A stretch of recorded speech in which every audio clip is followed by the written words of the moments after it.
Welcome back. How are you doing today? Outstanding. How are you doing? I'm doing fantastic. I'm actually really excited for the opportunity to talk to you. I think storytellers have a unique mindset to not only tell their own stories, but to be able to pick up pieces of other people's stories and tell them. Uh, when Desiree reached out to me and asked about this opportunity, I got really excited because I'm actually a ghostwriter as well. Oh, So perfect. yeah. Yeah, So perfect. I'm excited and honored for the opportunity. Big news is that you're kind of a hot shot around here, and I'm throwing out the facts, Cody. All right. Thank you. I'll try. Yeah, and Yeah. I want to hear more about you. Who is Cody?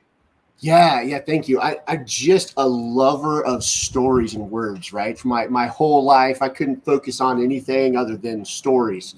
And I've just been working on my writing craft for the last 20 years. Wow. About 3 to 4 years ago, I started ghostwriting, and I would write, and I wrote so much of my own stuff, and I still write my own stuff, but I just have too many ideas, and I wanted to write more. So um, I just started ghostwriting for people, and that is a it has been a great experience for me. And like what you said, writing my stories is one thing, but when I get to collaborate with somebody, and they have like part of an idea or a nugget of an idea, and I get to take that and run with it, right? Or I turn it Right. into something a little bit bigger, and then I shoot it back to them, and they make it a little bit bigger. This back and forth process, I just love that. I love this brainstorming way of thinking. I see the world through stories, particularly through books, and I don't know why, but that's just how I'm wired, you know. And one of the examples I'll give on that, people always say, like, "What does that mean?" Like if I'm driving to work and I see a car like a brand new hot rod car that like zooms by really fast or something. I'm not like the typical guy who goes, "Hey, I wonder what new engine that is," or "I wonder what size that, like I wonder if that's the new version of the Ferrari." Blah, blah. I don't know anything about any of that stuff, but I have this experience, and I go like, that would be a very interesting thing if this was a story and that was the getaway driver of like a bank robbery, and he was trying to get away from the police in this bright red Ferrari or something. I experience things, and I just experience them through story. I don't know I love why, but that. that's how I am. Yeah. I absolutely love that. And I'm much the same way where you hear, you see, you visualize, even if you're sitting in a movie and an element pops up and suddenly you're whisked away and you hear this Yeah. entire story in your head and you get distracted. I think storytellers get Yes. distracted by their own fiction. Uh, Yes. Yes. and I'm interested to hear from you. I think, and you've probably experienced this in this industry, is a lot of people misunderstand exactly what is ghostwriting. Yeah. And for me to you, I'd love to hear what to you is ghostwriting. Yeah. Yeah, for me, yeah, you're absolutely right. It is misunderstood. And you say that words, and it can mean 20 different things to Oh five yeah. different people, right? What my experience with ghostwriting is, people have stories. They have great stories inside of them. And when I'm a ghostwriter, there's different levels. But regardless, I come in, like, let's say you're my client, you're the one I'm working with the story with. I want to know you, and I want to know why or how you would tell this story. And I need to draw that out of you, where it's fiction or nonfiction. I've done nonfiction. Primarily, I'm doing fiction here with the ghostwriting. I want to draw that story out of you, right? And help you express that story to the world. Because that's why we're writing, right? Yes, we write for ourselves, but ultimately we put it down on page so other people can experience it. So I want to draw that out and help you get that on the page. And there's multiple levels of that, right? Like sometimes I just completely write the whole thing for you, right? Or you have I'm kind of coaching you how to write it. That's kind of the Right. other extreme.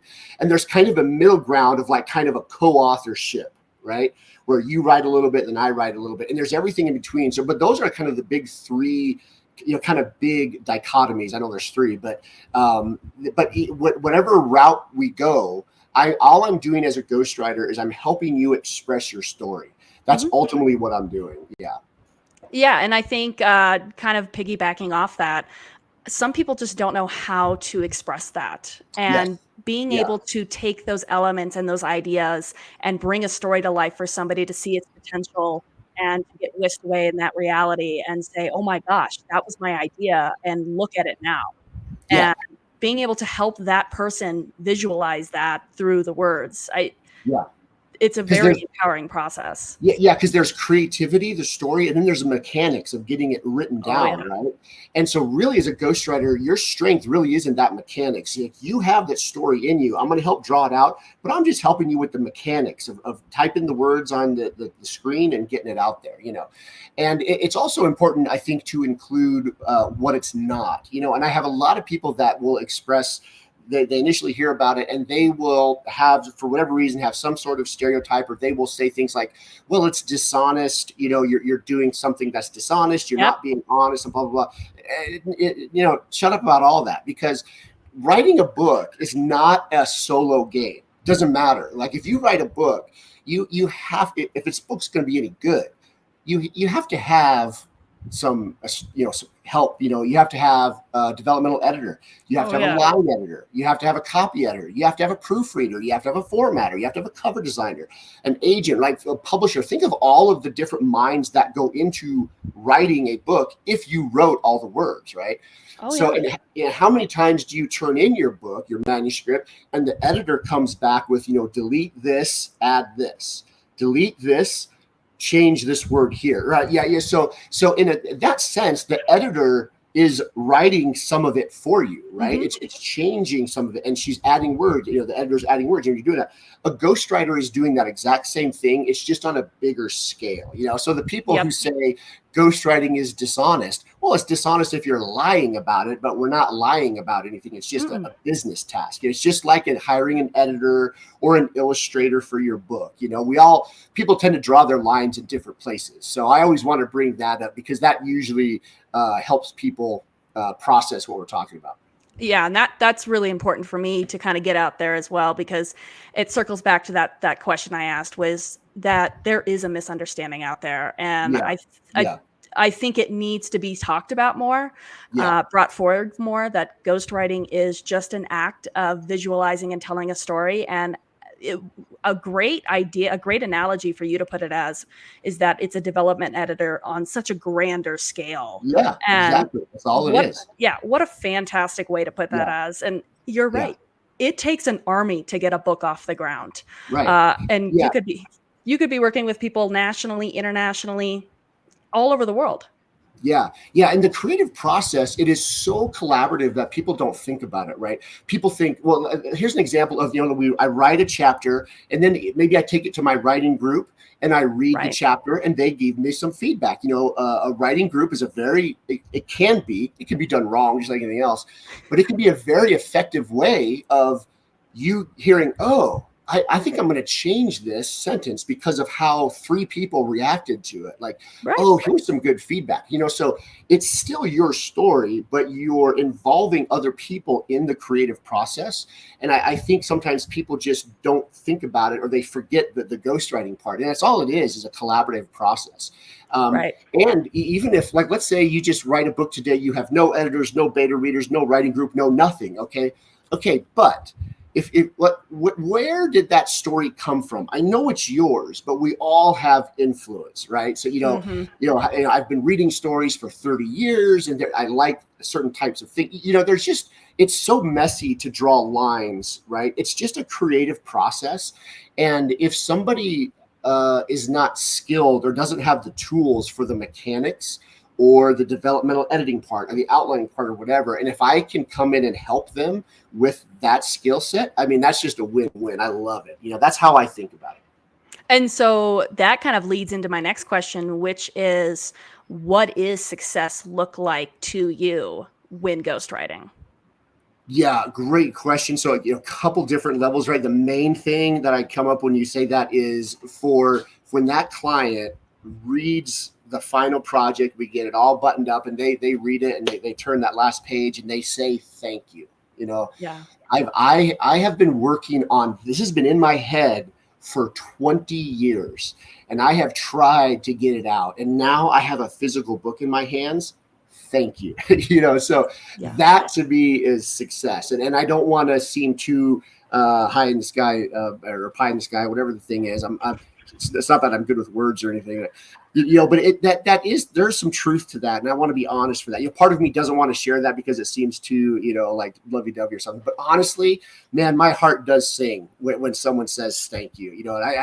And I've just heard it so many times. This has been in my head for 10 years, for 20 years, for 30 years. That's just great to me. Another way to answer it is when the client comes back to me and they say, Cody, the book is selling fantastic. You did a great job. I would like to hire you for the next book. That's another definition of success. What writer would not want to hear that? When I hear that, I just light up, man. So yeah. I think that's really awesome, and there's nothing wrong with that first answer. Helping people, that's what it comes down to, is that core element of just helping somebody bring their vision to life, and that is fulfilling. Now, kind of my last question, just to wrap up here, is what is your advice to any author out there that is wanting to branch out and test the waters with ghostwriting? Yeah, just don't hesitate. Just give it a shot. It's a great way for you to, get on a freelance platform or something and try it, because you do a project, you write a book, and you get better at your writing skill. And then when you help someone get their book to life, again, it'll give you so much energy and joy. So I would say, just enter into it. Just walk someone through your process. You can do it. It's no different than writing your own book. Mm-hmm. You're just collaborating with somebody else. So you don't have to make it harder than what it is. That's an awesome answer. Cody, thank you so much. This was, again, like I said, I was really, really looking forward to this conversation, just because at the end of the day, you're a ghostwriter. Like I said, you're a hot shot in the community, in the industry when it comes to ghostwriting. And I think with 20 plus years behind you on top of that of creative storytelling, I think you've figured it out. And I think everybody can learn a piece of that from you. So awesome. I want to thank you for taking the time to just talk today and hear my questions and talk to the world a little bit. And thank you. You bet. Thank you so much. I love it.